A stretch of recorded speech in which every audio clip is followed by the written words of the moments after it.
Bonjour à tous. Merci de participer à ce 11e webinaire, les générateurs de la région Nouvelle-Aquitaine. Aujourd'hui, nous allons aborder l'importance de l'intégration paysagère dans un projet en énergie renouvelable. Et avant de démarrer ce webinaire, je voulais vous présenter. Hop, pardon, excusez-moi. Vous présenter effectivement la démarche Les Générateurs qui a été initiée en 2024 par l'ADEME au niveau national. Et depuis fin décembre 2024, les générateurs sont présents maintenant dans 14 régions avec plus de 70 conseillers en poste. Et là, actuellement, vous êtes présent dans le réseau Les Générateurs de la région Nouvelle-Aquitaine, où il y a le CRER, donc nous, le Centre régional des énergies renouvelables, l'ALEC 33 et Sirena. Et je voulais aussi vous rappeler les missions des conseillers, donc les missions générales, hein, bien sûr. Donc, les conseillers structurent et communiquent, bien sûr, sur l'offre de conseils concernant la filière photovoltaïque et la filière éolienne. Appuient également les élus dans leur rôle de facilitateur lorsqu'on a un projet qui est initié par un développeur. Appuie aussi également les élus qui souhaitent développer un projet pour aller un peu plus loin et contribue également au réseau régional et national avec les différents professionnels experts. Donc, c'est différents domaines d'activité, autant sur la filière éolienne, photovoltaïque, mais également hydroélectricité, une nouveauté depuis 2025. Le réseau, les générateurs en région Nouvelle-Aquitaine est soutenu financièrement et techniquement par l'ADEME, la région et l'Europe. Vu notre première saison qui a démarré il y a 3 ans et vu les résultats et le bilan positif, ces financeurs nous ont effectivement refait confiance pour une deuxième saison qui a démarré depuis janvier 2025. Donc, les collectivités peuvent maintenant encore bénéficier d'un accompagnement technique pendant ces 3 prochaines années. Pour connaître exactement les différents accompagnements qu'on peut proposer, vous pouvez directement télécharger notre petite plaquette sur les sites internet des différentes structures ou alors flasher directement avec le QR code que vous avez devant vous. Aussi, on voulait vous mettre en avant quelques chiffres clés de cette première saison 2022-2024 de l'accompagnement Les Générateurs en région Nouvelle-Aquitaine. Et bien, durant cette phase-là, nous avons contacté plus de 200 collectivités, voilà, suite à des sollicitations ou à des demandes spécifiques. Nous avons également accompagné plus de 26 collectivités dans le lancement d'une stratégie territoriale et accompagné également plus de 70 collectivités dans le développement et le démarrage de projets d'énergie renouvelable. Aussi, nous avons fait un gros travail d'animation et de sensibilisation avec plus de 80 journées ou demi-journées d'information auprès des collectivités et aussi avec différents supports de communication comme ces fameux webinaires ou des supports, on va dire, de vulgarisation sur les énergies renouvelables électriques. Du coup, nous avons pu sensibiliser effectivement plus de 1300 élus ou agents techniques de la région Nouvelle-Aquitaine. La nouveauté pour 2025, c'est qu'effectivement, on a réorganisé un peu l'émission au niveau régional. Donc maintenant, pour l'Aquitaine Nord, vous avez toujours Mathieu Mansouri et moi-même, Alvina Hein, concernant l'accompagnement des collectivités sur la filière éolienne, hydroélectricité et photovoltaïque. Et nous avons également Juliette Badin, Sirena, pour tout ce qui est conseil et bien sûr accompagnement pour tout ce qui est projet citoyen, montage de projets et projets participatifs. Concernant l'Aquitaine Sud, vous avez toujours Arnaud de Oliveira de la LEC 33, Elliot Wattez, un nouveau conseiller aussi qui fait partie de la LEC 33. J'espère que je n'ai pas trop déformé son nom.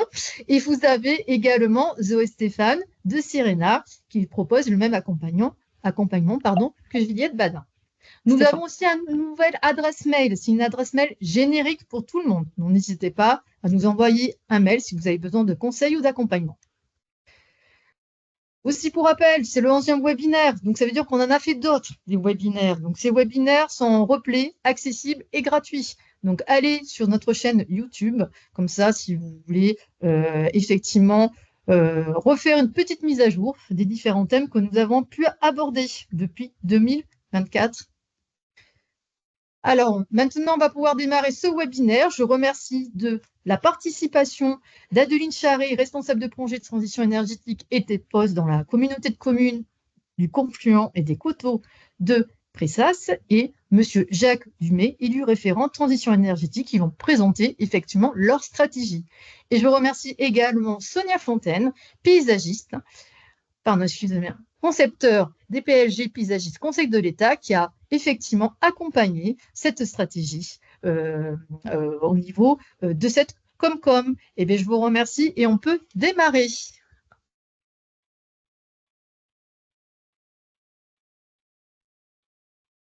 Bonjour à tous. Alors, on va partager notre support.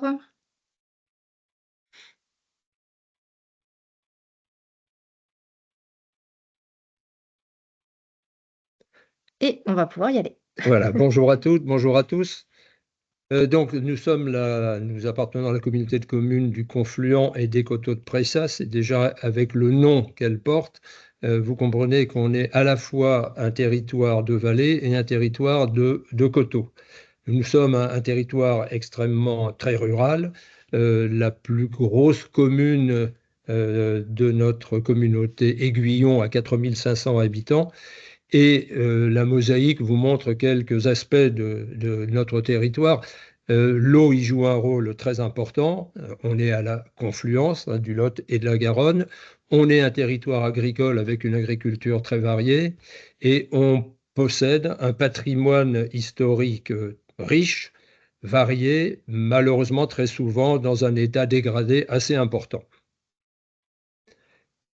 Notre territoire comporte 29 communes, 18 800 habitants. C'est une communauté jeune, puisqu'elle a été créée en 2017 suite à la fusion de deux territoires voisins. Activité agricole importante, voilà, nous l'avons dit, et c'est vrai que c'est la caractéristique de cette région. Et sur le plan énergie renouvelable, l'essentiel est occupé, et on aura l'occasion d'y revenir, par le solaire photovoltaïque. Pourquoi s'est-on lancé dans un plan de paysage? Comme on le disait, je le disais tout à l'heure, cette communauté jeune n'a jamais eu de SCOT et n'a jamais mené de démarche prospective. C'est donc une voie qu'on a choisie à la fois pour continuer notre investissement de 2017. 2017, nous sommes devenus un territoire qui s'est lancé dans dans l'engagement TEPOS. Cet engagement TEPOS 2017-2023 est terminé et on a souhaité, les élus ont souhaité continuer dans cette direction. Comme on dit souvent ici chez nous, on n'a ni la mer ni la montagne, mais on a des paysages riches et variés. Et on a souhaité que cette entrée, ce bien commun, soit à l'origine d'un projet de territoire qui arrive à un point nommé parce que, en même temps que le plan de paysage a été mis en place, on est dans une démarche de PLUI à 29 communes. Aujourd'hui, sur le territoire, on a un PLU à 10 communes, on a des PLU, on a des cartes communales, des communes au RNU. Et donc, le PLUI qui devrait être achevé en 2026, voilà. On souhaite que ce plan de paysage soit intégré au PADD. Il nous paraît important de pouvoir y parvenir. C'est aussi un des objectifs de s'être lancé dans le plan de paysage. Un autre objectif, et on aura l'occasion d'y revenir aussi, c'est que, comme je l'ai dit, c'est le photovoltaïque qui est l'énergie renouvelable dominante. On a écrit une charte qualité photovoltaïque pour, comme son nom l'indique, au travers de toutes les propositions qui nous ont faites, et elles sont nombreuses, on a souhaité donner aux élus un outil de discussion, un outil qui n'est pas encore opposable aujourd'hui, mais un outil qui permet, en tout cas on l'espère, de fournir une base objective de discussion et de choix de ces projets. Le photovoltaïque est, je le répète, l'élément dominant. On a également la biomasse. On n'a pas du tout d'éolien. Et il y a également quelques autres éléments, dont la géothermie. Aujourd'hui, on a des documents d'urbanisme qui interdisent le photovoltaïque au sol. D'où l'importance de toute la réflexion en amont de l'acceptation ou du refus, pour pouvoir être certain de la direction que l'on prend et de l'acceptation ou du refus qui seront notre conclusion. Aujourd'hui, pour que le PLU puisse être modifié ou pour qu'une déclaration de projet soit acceptée, on doit posséder un maximum d'informations et la charte a ce rôle-là. C'est un outil de discussion qui permet une classification à la parcelle, 4 couleurs d'enjeu comme vous le voyez en bas à gauche, et une pondération de manière à ce que on ait un résultat le plus fin possible, qui ne soit pas simplement la conclusion d'une couleur. J'insiste là-dessus parce qu'on a fait le choix de mettre en enjeu majeur orange toutes les terres classées, enfin toutes les parcelles classées en zone A. Et comme je l'ai dit au départ, on est un territoire très agricole. Il y a donc un maximum de surfaces qui sont consacrées à l'agriculture. D'où la nécessité d'affiner un peu ces conclusions. Cette charte, c'est 2 parties. Une partie cartographiée à partir des données SIG, et une partie qui n'est pas cartographiable et que donc on a sous la forme d'un règlement. Les objectifs, classiquement, maintenir le cadre de vie de qualité, préserver les paysages et protéger la biodiversité. Quel résultat? Cette charte qui a été votée à l'unanimité en 2022, on n'a pas une antériorité très grande, mais on commence à avoir maintenant pas mal de projets qui ont été étudiés à l'aune de cette charte. C'est devenu un véritable outil de dialogue que les développeurs se sont appropriés de plus en plus et qui nous permet d'avoir une montée, me semble-t-il, en qualité de ces projets. Cette charte, je le redis puisqu'il apparaît dans le 3e point, c'est vraiment donner aux élus un document sur lequel ils peuvent s'appuyer et donner, donc émettre un avis qui sera un avis en tant que PPA, un avis le plus objectif possible. Est-ce qu'on n'a eu que des résultats positifs ou des effets positifs? Non, évidemment. On met un bémol sur l'usage ou l'utilisation de cette charte qui n'est pas la même selon les communes. Certaines s'appuient réellement sur elle, d'autres un petit peu moins. On n'a pas pris en compte les projets agrivoltaïques pour la bonne et simple raison, c'est qu'à l'époque où on a écrit la charte, il n'était pas encore question d'agrivoltaïsme. Et une insuffisance qu'on a repérée très rapidement, c'est le fait que les questions paysagères ne soient pas suffisamment mises en exergue.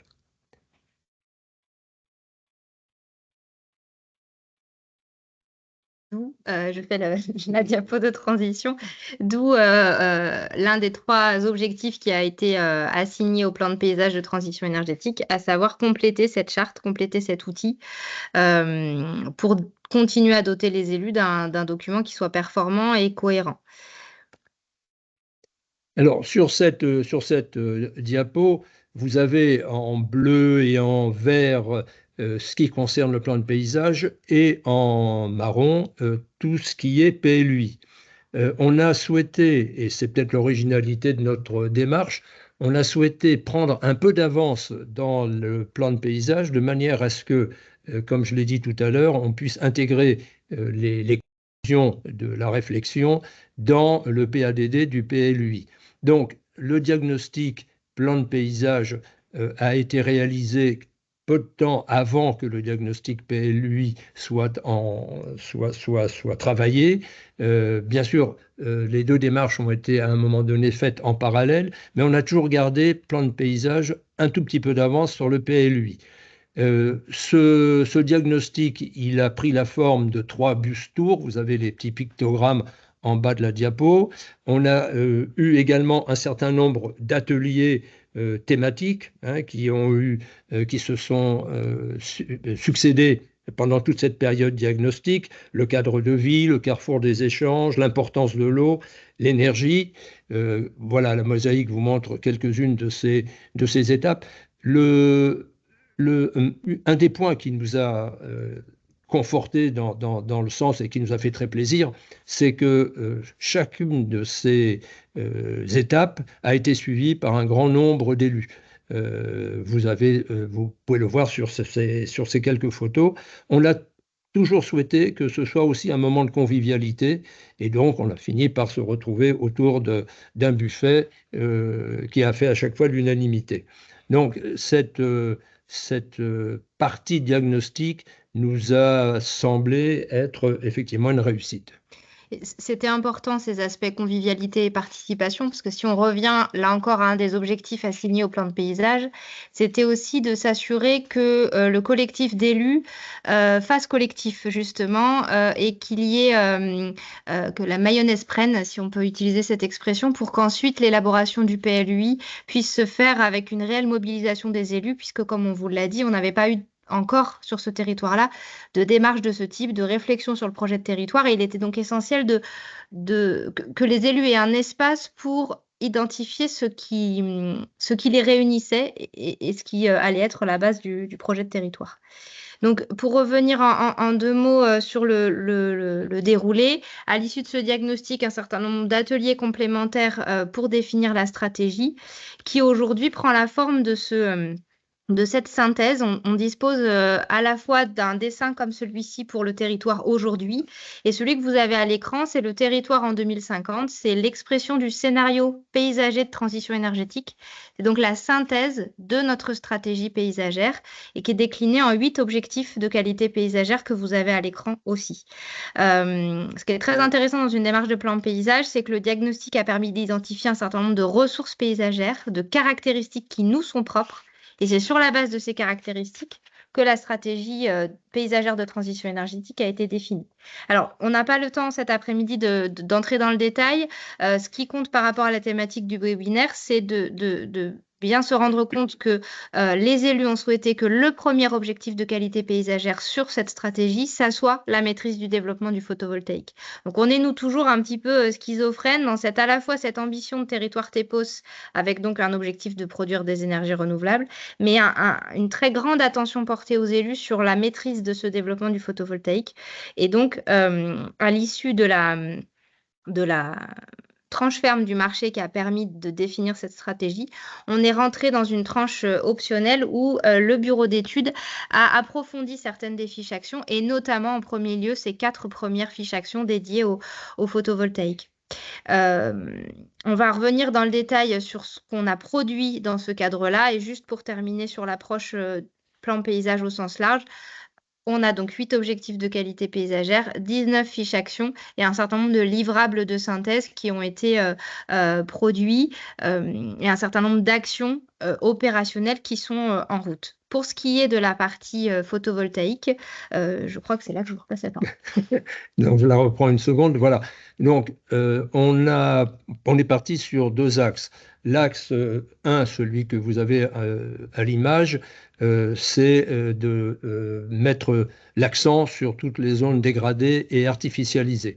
Vous avez quelques chiffres. Le bureau d'études a recensé un petit peu ces zones, est arrivé à une surface d'environ 270 hectares qui ont été minorés en 128 parce que ont été exclut de ces surfaces les rétentions foncières, les surfaces dédiées aux équipements, et il a été pris en compte simplement les parcelles susceptibles d'accueillir des centrales qui auraient une production supérieure à 4 gigawatts.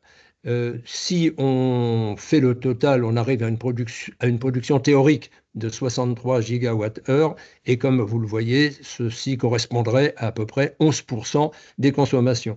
J'attire votre attention sur le chiffre de gauche, les surfaces de serre. On l'a dit depuis le début, on est un territoire très agricole, avec en particulier beaucoup de serres pour diverses productions, et les surfaces que vous avez, 128 hectares, près de la moitié sont constituées par des serres susceptibles de recevoir des panneaux photovoltaïques. Donc, il était essentiel pour les élus de réaffirmer qu'en premier lieu, le développement du photovoltaïque devait se faire sur toiture et sur zone artificialisée. C'est ce que dit ce document. Et en deuxième lieu, pour les centrales au sol ou les ombrières photovoltaïques, parce qu'on a aussi traité ce sujet-là, pour les centrales au sol qui se développeraient, on souhaite qu'elles se fassent en respectant un certain nombre de principes. Alors, je vais aller assez vite parce que Sonia va les illustrer ensuite. Dans le document, donc cette charte photovoltaïque, on a 9 grands principes qui portent sur l'intégration du parc dans le paysage, sur la prise en compte du relief avec par exemple le fait qu'on refuse les terrassements importants, la prise en compte de la trame de l'eau, mais aussi la prise en compte de la trame végétale. Et ça, c'est un point que l'on estime majeur puisque la particularité du travail de Sonia Fontaine, c'est de démontrer qu'il est possible de fonctionner en couture avec l'existant et de venir vraiment intégrer le parc photovoltaïque dans un linéaire boisé existant ou de profiter du parc pour recréer du linéaire. On est aussi sur un territoire où les haies ont en grande partie disparu. Et on estime que c'est l'occasion là aussi de recréer ce linéaire bocager, notamment dans le cadre des projets agrivoltaïques où en plus on constate là souvent que l'exploitant agricole a besoin de plusieurs parcs, de décomposer en tout cas ses parcelles en plusieurs paddocks parce qu'il va gérer son pâturage de cette façon-là. Et c'est autant d'espace pour nous pour venir inciter à la plantation végétale complémentaire. Oui. Donc ça, c'est la suite des différents principes qui sont proposés. C'est parfois des petits détails qui n'en sont pas. Hein. La question de la clôture, par exemple, est assez décisive pour respecter le caractère rural d'un site ou au contraire le dégrader. Donc, c'est des choses que l'on demande aussi. Et je vais maintenant laisser la parole à Sonia pour illustrer sur des projets qu'elle a pu d'ores et déjà accompagner, puisque nous, pour l'instant, on est sur de l'intention. On est sur une doctrine locale qui est fixée, mais qui n'est que tout juste là, en train d'être mis en place à l'échelle de projets locaux. Sonia, je te passe la main. Oui, merci. Je réactivais mon micro, ça va, on m'entend? Oui, pas très fort. Si pas très fort, je vais approcher un peu plus. Oui, peut-être si tu peux revenir quand même sur les diapos, les 2 diapos, voilà. Je vais peut-être quand même les représenter de façon un peu plus détaillée parce qu'elles guident quand même la réflexion d'ensemble qu'on mène aussi par ailleurs. Donc, ces principes-là, ces 9 grands principes qu'on a donc rédigés et illustrés dans le cadre des recommandations paysagères, donc qui sont finalement une annexe à la charte de qualité photovoltaïque qui vous a été présentée préalablement. L'objectif pour nous sur la définition de ces principes-là, c'est évidemment d'alimenter l'outil de dialogue sur le volet recommandations paysagères, mais c'est vraiment, in fine, de favoriser le développement de projets agrivoltaïques qui soient qualitatifs. On est bien sur cette dimension de qualité et qui soient en fait plus que des projets d'équipement, que ce soit que ça se transforme en démarche d'aménagement du territoire et en projet de paysage agricole ou rural, qui prennent en compte des dimensions croisées, à la fois effectivement l'équipement, la production électrique, mais aussi une dimension paysagère renforcée et une dimension biodiversité renforcée, mais qui aille au-delà, et ça j'y reviendrai un peu par ailleurs, qui aille au-delà de la simple étude paysagère ou volet paysager de l'étude d'impact. L'idée, c'est d'être quand même dans une dimension de projet. Et pour définir ces principes-là, en fait, on s'est appuyé du coup sur notre expérience d'accompagnement en fait des porteurs de projets agrivoltaïques dans la conception de leurs projets, puisqu'on les accompagne sur les volets études d'impact, mais pas seulement et pas de façon principale, mais on les accompagne beaucoup sur la dimension de conception de leur parc. Et donc, on s'est appuyé sur ce retour d'expérience-là, sur ce qu'on essaie de mettre en place avec eux pour nourrir ces recommandations paysagères qu'ils ont présentées ici. Donc, on a effectivement des sujets importants autour de la question de la trame végétale, mais aussi autour notamment de la question de la prise en compte de la trame de l'eau, puisqu'on voit notamment dans un certain nombre de projets que la question de l'eau est quand même un peu effacée. On a parfois des fossés qui ne sont pas pris en compte dans l'aménagement de la zone. On a la question du ruissellement, de la rétention de l'eau qui n'est pas non plus forcément prise en compte. Et on voit que ces éléments-là peuvent être croisés, notamment avec, évidemment, des questions de biodiversité, mais aussi des questions d'insertion paysagère du projet. Et puis aussi, ça, c'est des choses qu'on commence à travailler aussi depuis quelques années sur la question de la défense incendie, où on peut venir créer un point d'approvisionnement défense incendie complémentaire. Donc, on essaie de développer ici une approche un peu multifonctionnelle de ces espaces et de ne pas être simplement… non, mais attends, je vais y revenir après. Je voulais juste mettre l'illustration sur la bâche incendie, mais je suis allée trop loin. Sur des espaces monofonctionnels. Après, on a… Oui, donc on a aussi d'autres éléments. Si tu peux revenir à la diapo d'avant, s'il te plaît.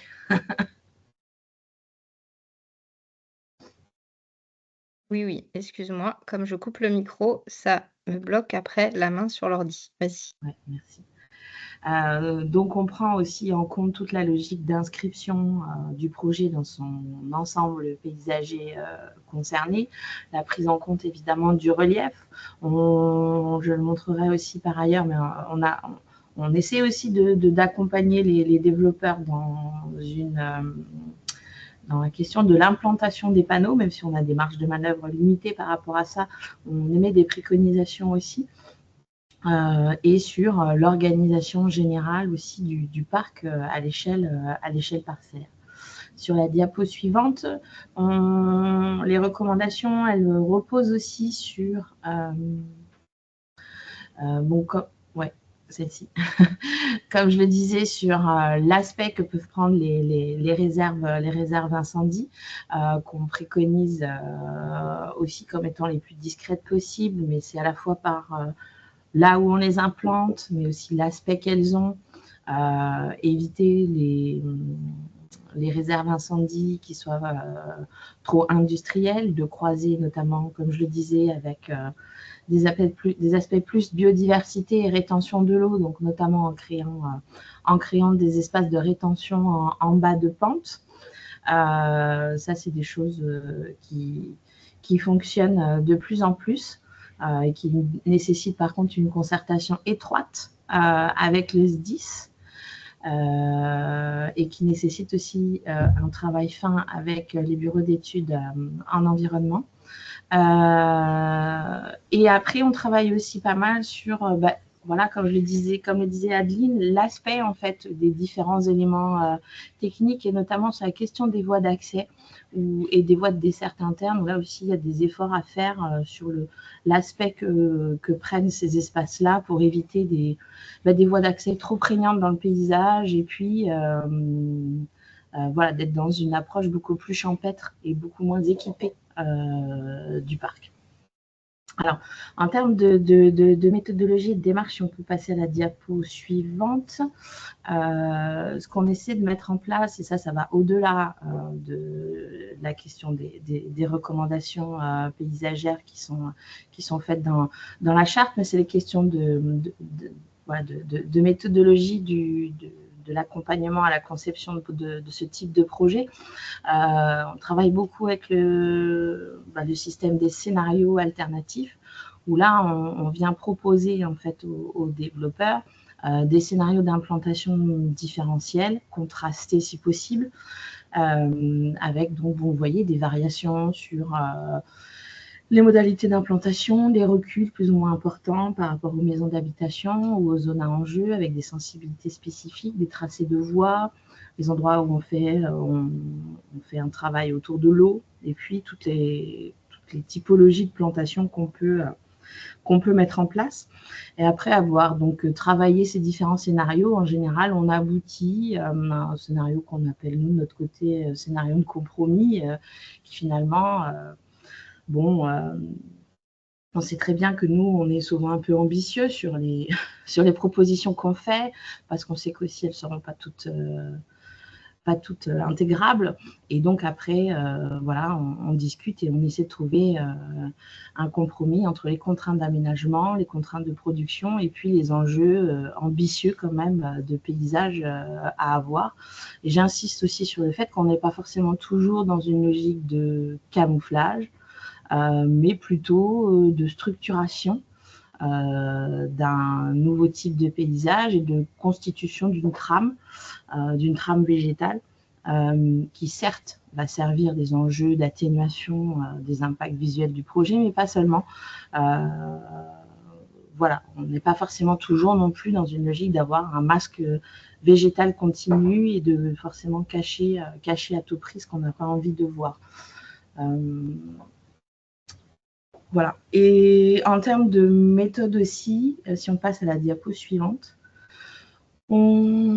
cette approche-là, nous, on la travaille un peu comme une partie en plus dans le déroulé classique du travail sur le volet études d'impact, puisque les paysagistes, on est souvent mobilisés dans les études d'impact pour faire voilà, notre petit travail un petit peu en silo sur le volet paysager et patrimonial.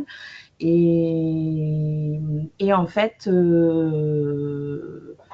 moi, je souhaite voilà, qu'on puisse travailler un peu différemment. Et donc, en général, ce que je propose aux développeurs, c'est évidemment de faire les étapes nécessaires sur les études d'impact, mais d'y insérer vraiment cette partie accompagnement à la conception de projet qui est finalement quelque chose qui vient se rajouter dans un déroulé classique entre l'état initial et puis les impacts et mesures paysagères. Et finalement, ce travail sur les scénarios paysagers s'appuie sur le pré-design du projet de la part du porteur de projet, parce que nous, on a besoin un peu de savoir comment sont les accès, où est-ce qu'ils envisagent, comment ils envisagent en gros d'organiser la zone.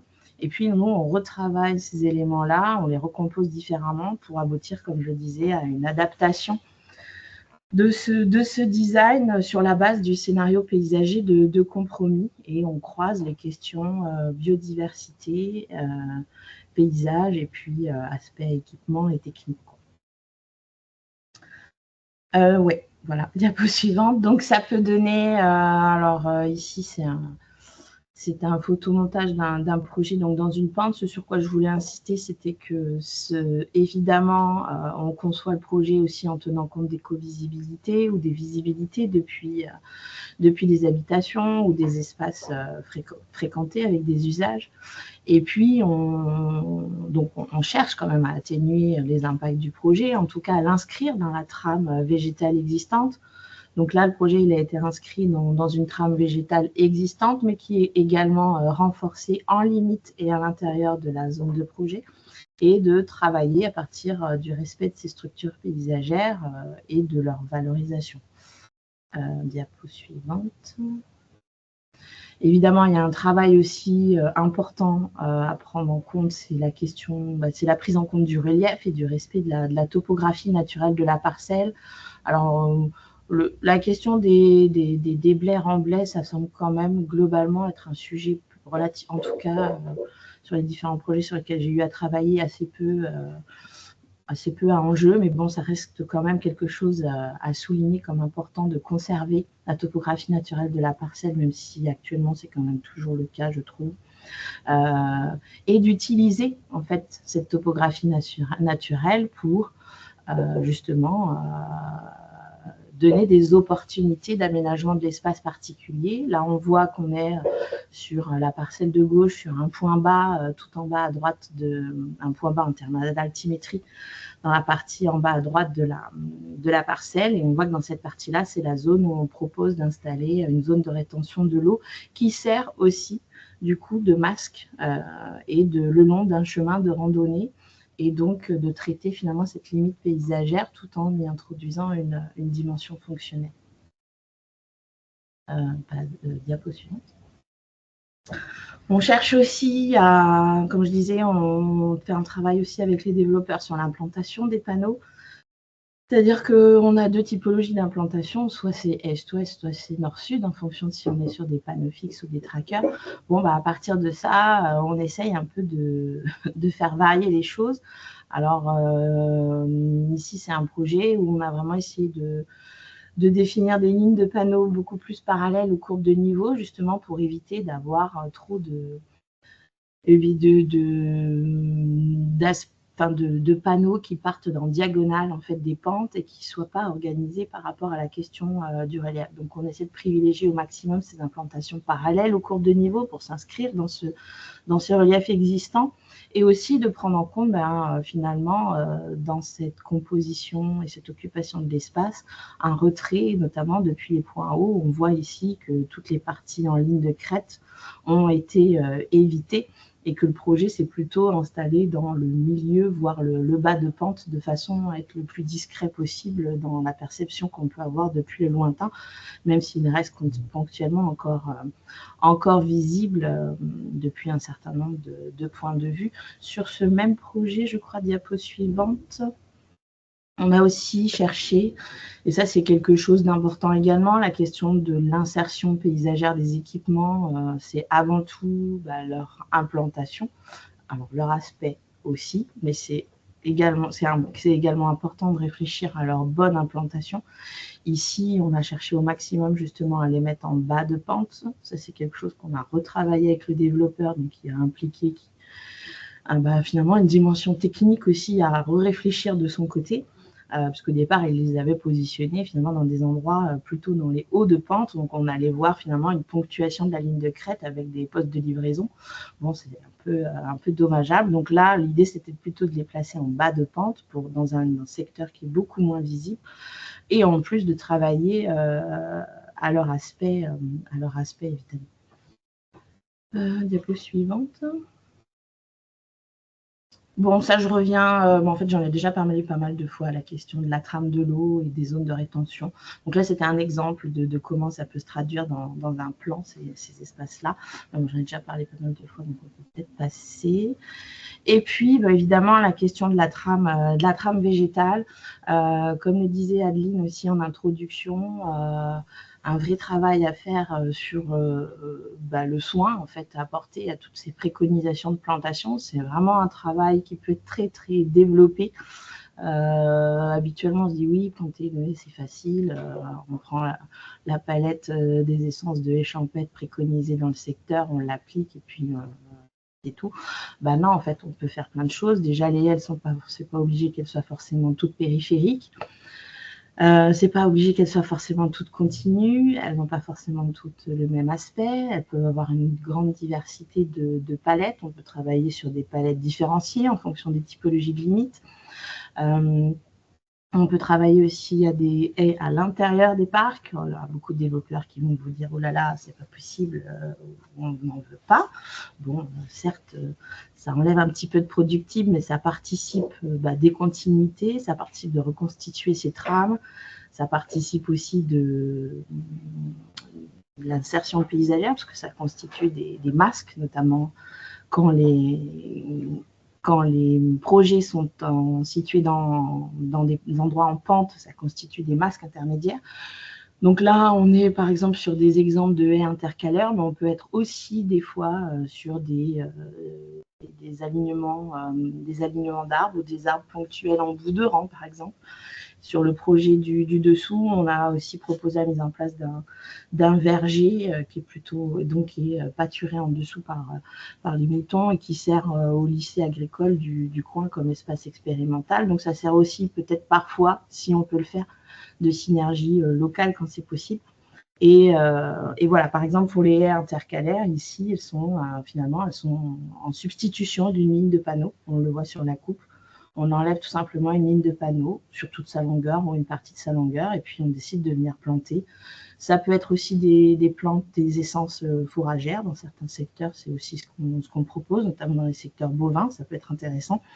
Ou des fruitières aussi qu'on peut imaginer dans des secteurs en limite de chemin de randonnée, par exemple. Et ça peut servir justement aux habitants, aux usagers de ces chemins. Je pourrais développer beaucoup plus, mais il y aura peut-être des questions. Je termine sur ces 2 diapos-là. Donc là, on est plutôt dans les phases, on va dire, préalables, définition de projet. Après, on est aussi sollicité dans des phases plus précises, que ce soit au moment du dépôt de permis de construire, donc pour développer vraiment les notices paysagères de permis de construire avec des plans de plantation, des palettes végétales détaillées, des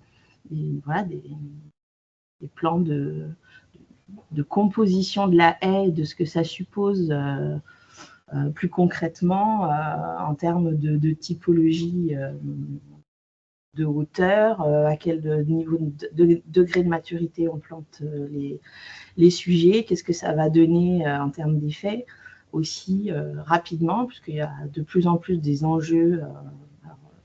Le végétal, ça prend un peu de temps pour pousser. Donc, mais tout le monde veut avoir des effets tout de suite. Donc, on se pose la question aussi d'arriver finalement à avoir un effet rapidement tout en plantant pas trop grand. Donc là, il y a tout un travail aussi qui doit être fait autour de cette question plus opérationnelle, de comment on met en œuvre cette haie une fois qu'on a décidé qu'elle est là, comment on la met en œuvre dans les détails, et puis à quel moment, à quelle temporalité aussi du projet on la met en œuvre, si on peut essayer aussi de la mettre en œuvre la plus en amont du projet, c'est aussi une piste intéressante. Voilà, j'avais une dernière diapo, je crois, sur la dimension chiffrage. Là, c'était pour étayer aussi l'idée, parce qu'on a aussi toutes les typologies végétales et puis les différentes hauteurs, dire qu'on peut aller jusqu'à un niveau de définition qui est de l'ordre au niveau de phase maîtrise d'œuvre du pro pour quasiment permettre ensuite aux développeurs de consulter une entreprise et de mettre en œuvre des préconisations qu'on peut mettre en place directement avec un cahier des charges après de prescription à respecter. Voilà. Pardon pour la fausse manipulation, excuse-moi Sonia. Je voulais juste rebrancher le micro pour conclure. On arrive à la dernière minute de notre intervention. C'était, je trouve, très intéressant de voir concrètement sur un projet ce que ça peut donner, ces orientations et ces grands principes qui sont inscrits, nous, dans la charte. Jacques Dumay l'a dit tout à l'heure, pour l'instant, cette charte n'a pas de valeur juridique. Elle est un document d'accompagnement, un document cadre, mais clairement, l'attente des élus est très forte et ils souhaitent que ce document prenne une valeur juridique via le PLUI qui est en cours d'élaboration et qui sera arrêté normalement d'ici la fin de l'année.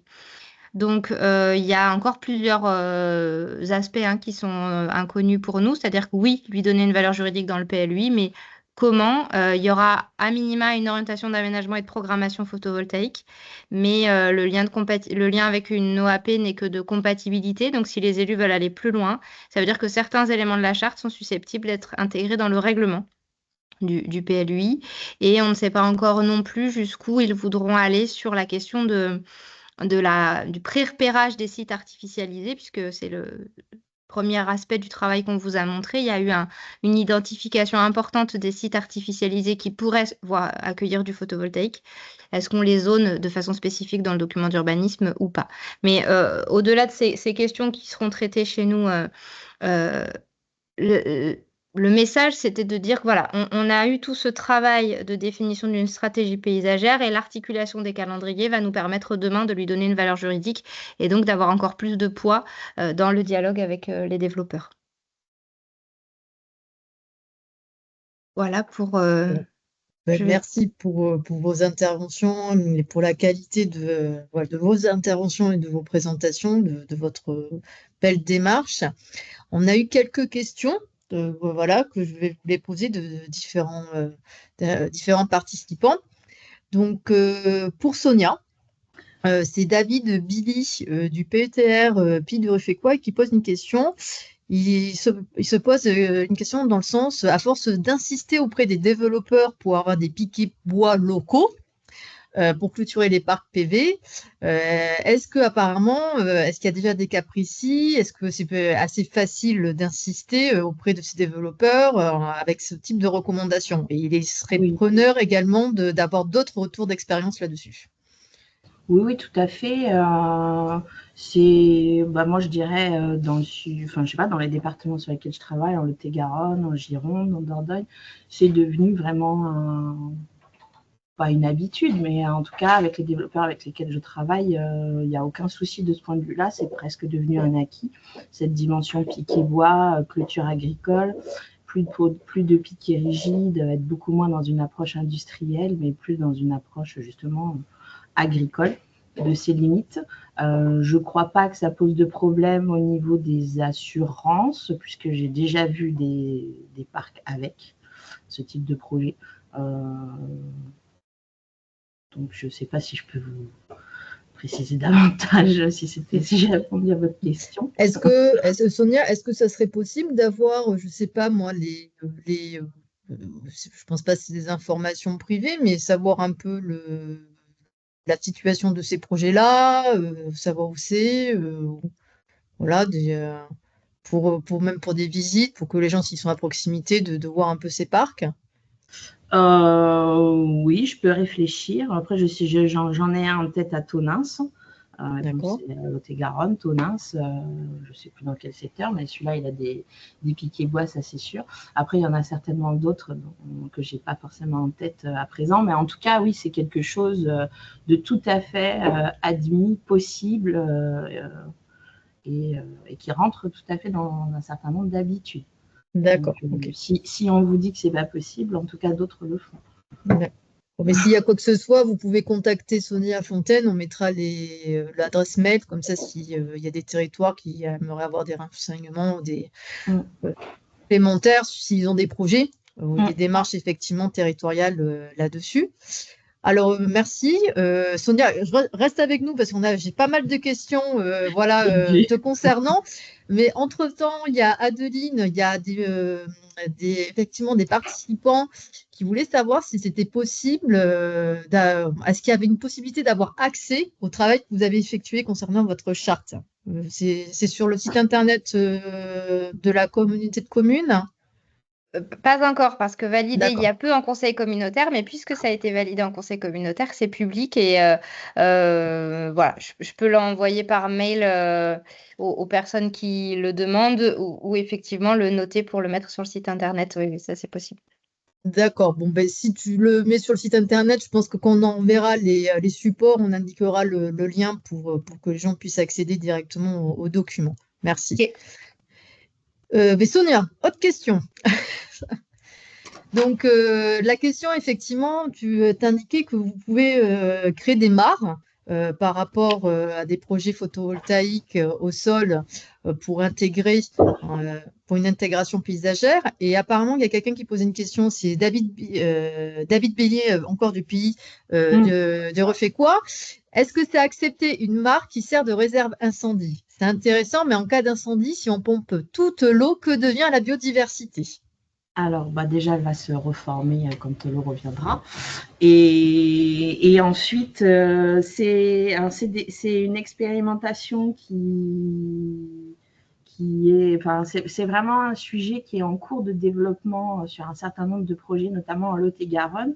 Je tiens à appuyer aussi le fait que ces démarches-là, en Lot-et-Garonne, cette dimension aussi un peu d'expérimentation, ça tient aussi à une paysagiste conseil à la DDT qui œuvre beaucoup pour que justement les projets re-questionnent finalement leur rapport, leurs habitudes, et que les développeurs re-questionnent leurs habitudes d'aménagement et finalement essaient de trouver des solutions parfois dans des choses qui ont l'air un peu simples, mais qui permettent d'imaginer l'aménagement de ces parcs de façon différente.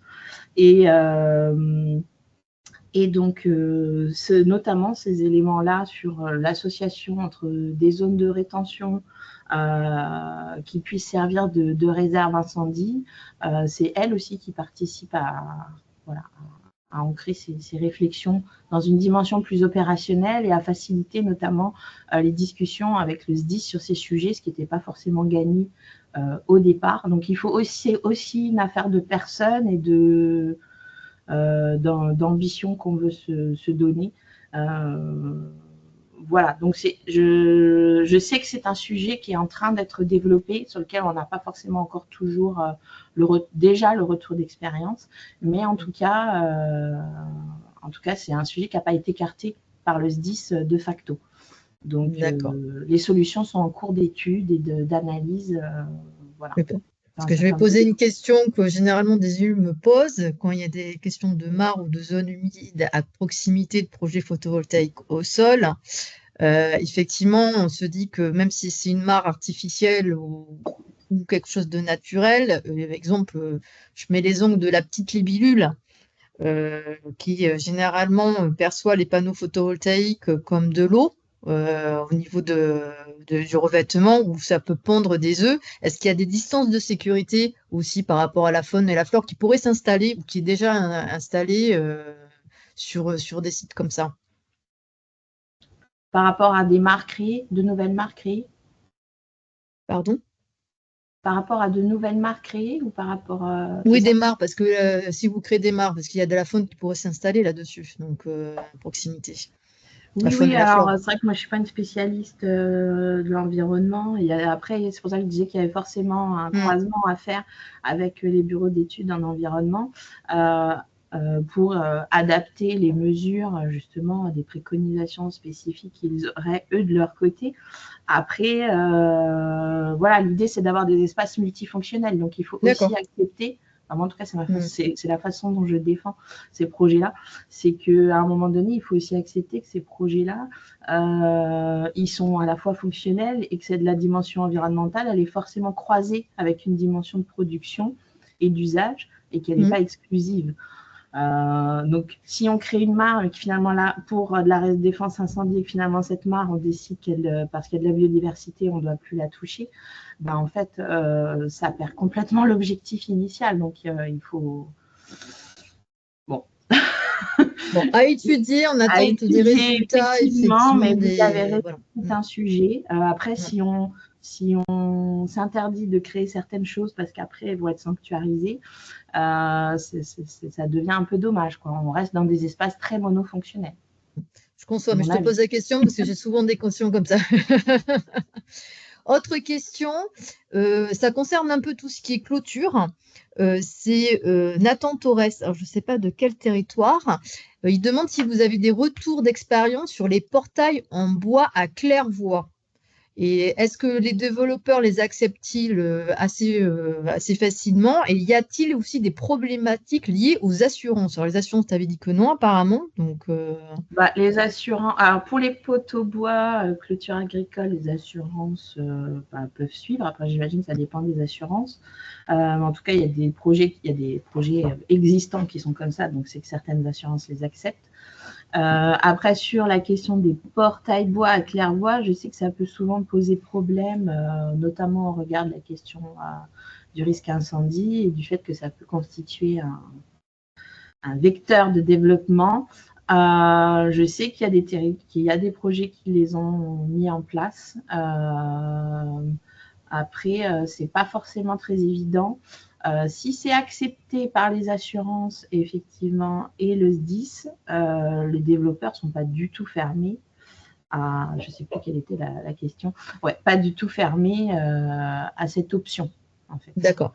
D'accord.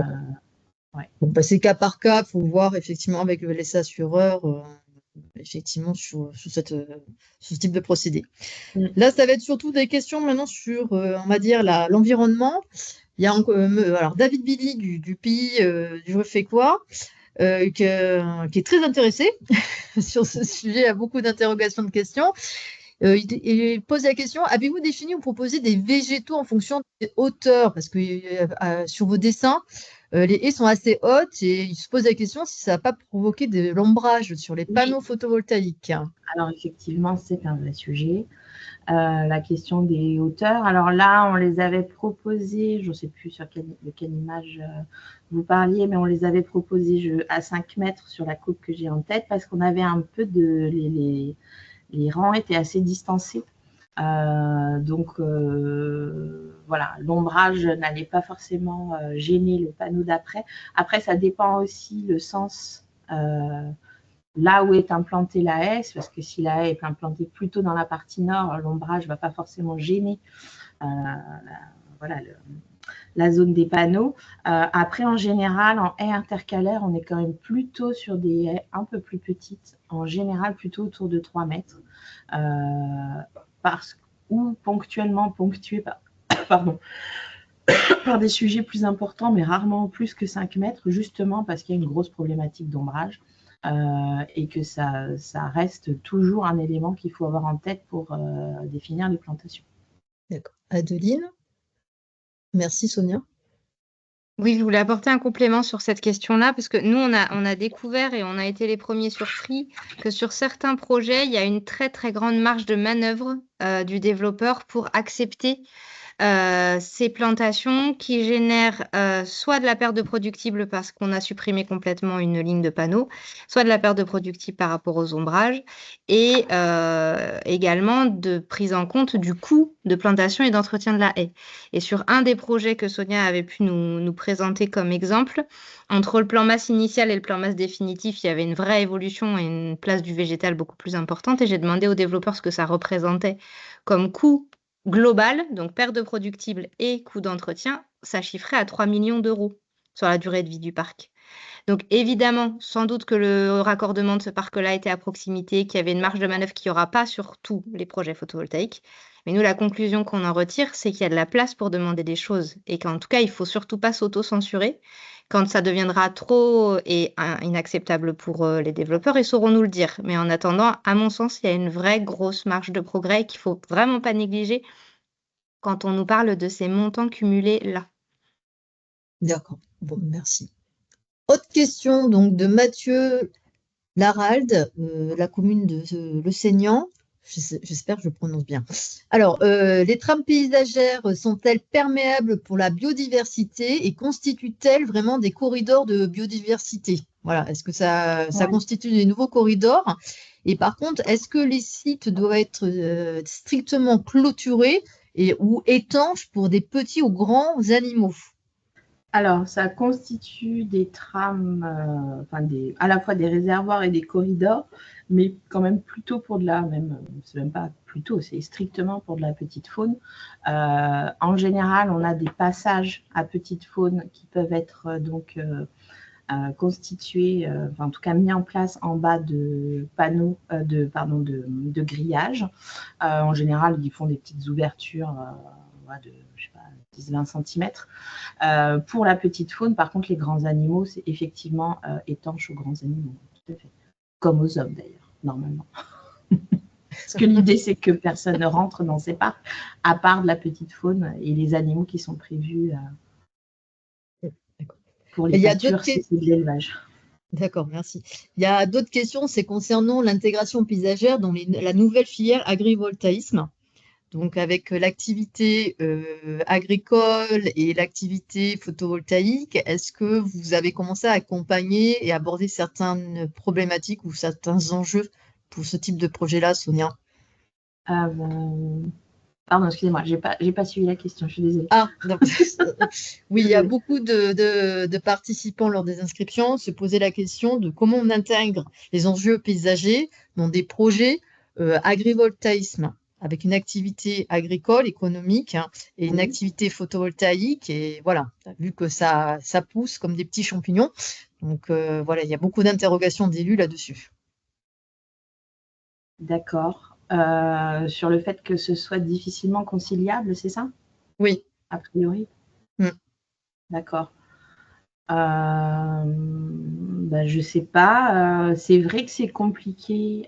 Je sais pas si ma réponse colle bien à la question, mais c'est vrai que c'est compliqué, je pense, de plus en plus pour les développeurs, notamment avec la sortie du décret, de concilier les différentes attentes environnementales, de production, mais aussi de non-perte de trop de surface agricole, etc., de vraiment concilier ces différents enjeux et cette approche paysagère. Mais bon, je pense que les exemples que j'ai pu mettre en avant montrent qu'en tout cas, c'est pas impossible d'avoir ce dialogue-là avec certains développeurs.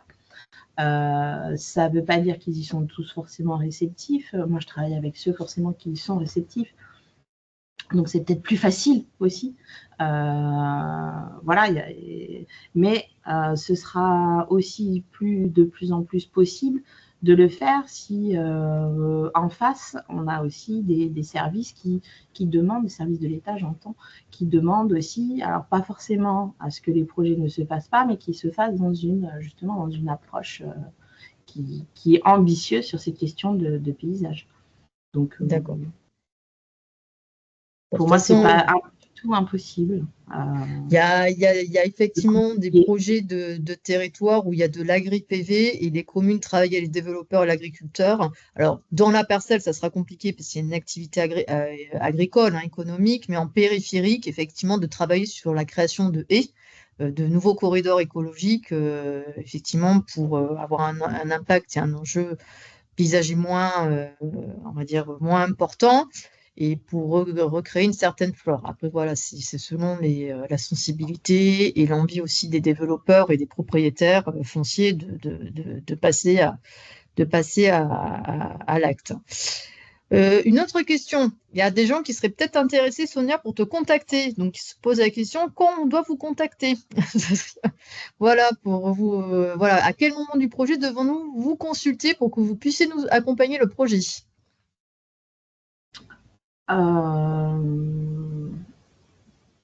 Bien. Et c'est au moment où il commence à y avoir un pre-design, je dirais, ou assez en amont quand même de la définition du projet. Comme je le montrais dans une des diapos, l'important, c'est vraiment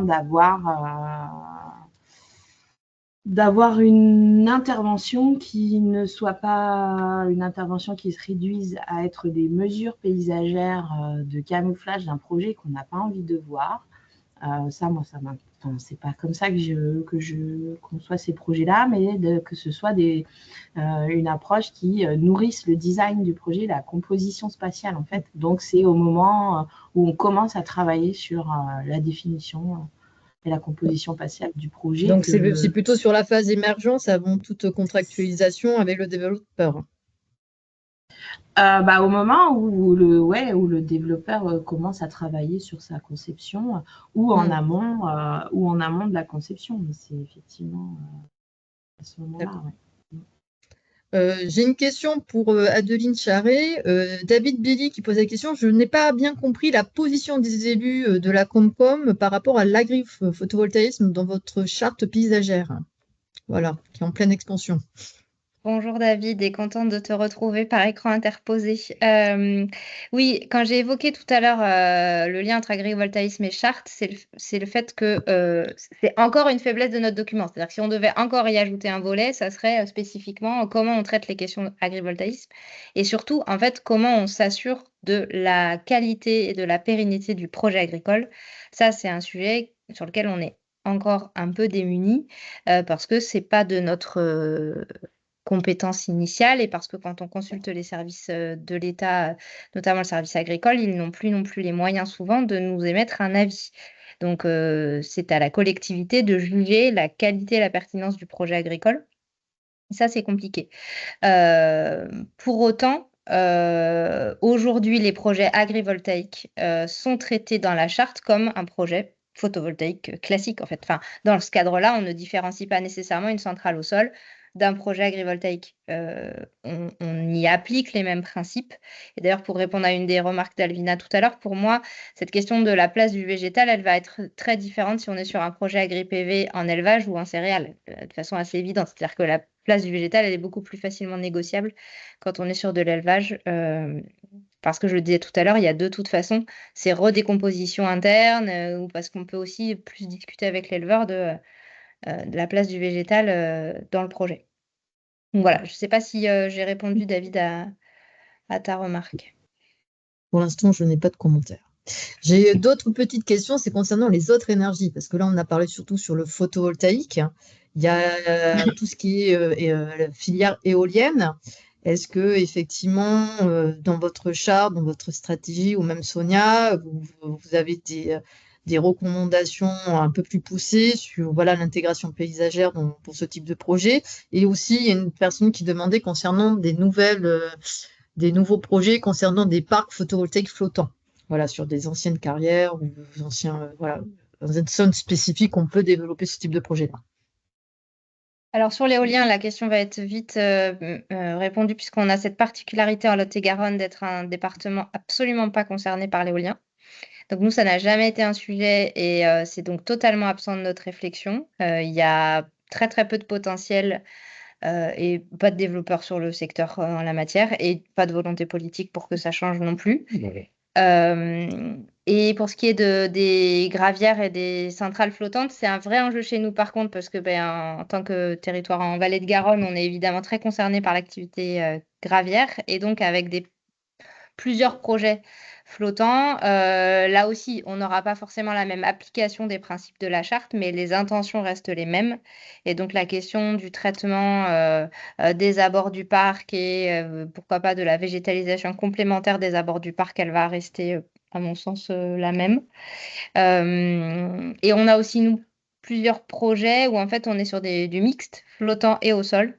Et donc la question de la partie au sol va être traitée là ou encore comme n'importe quelle centrale. C'est ça. D'accord. Bon, ben merci. J'ai pas de nouvelles questions. J'ai essayé de synthétiser aussi les autres questions lors des inscriptions. Ben, je vous remercie pour les intervenants. Merci de nous avoir fait découvrir vos projets et vos démarches. Et je remercie encore aux participants. Vous allez recevoir là dans les jours à venir effectivement les supports des différents intervenants et vous pourrez également accéder gratuitement au fameux replay. Voilà, de ce webinaire. Si vous avez d'autres questions, on mettra les coordonnées des différents intervenants en mailing, comme ça vous pourrez échanger directement avec eux. Et voilà, n'hésitez pas à nous contacter pour tout conseil et accompagnement. Je vous remercie encore et passez une bonne journée, fin de semaine et un très bon week-end. Merci. Merci. Au revoir. Au revoir. Merci. Au revoir. Au revoir.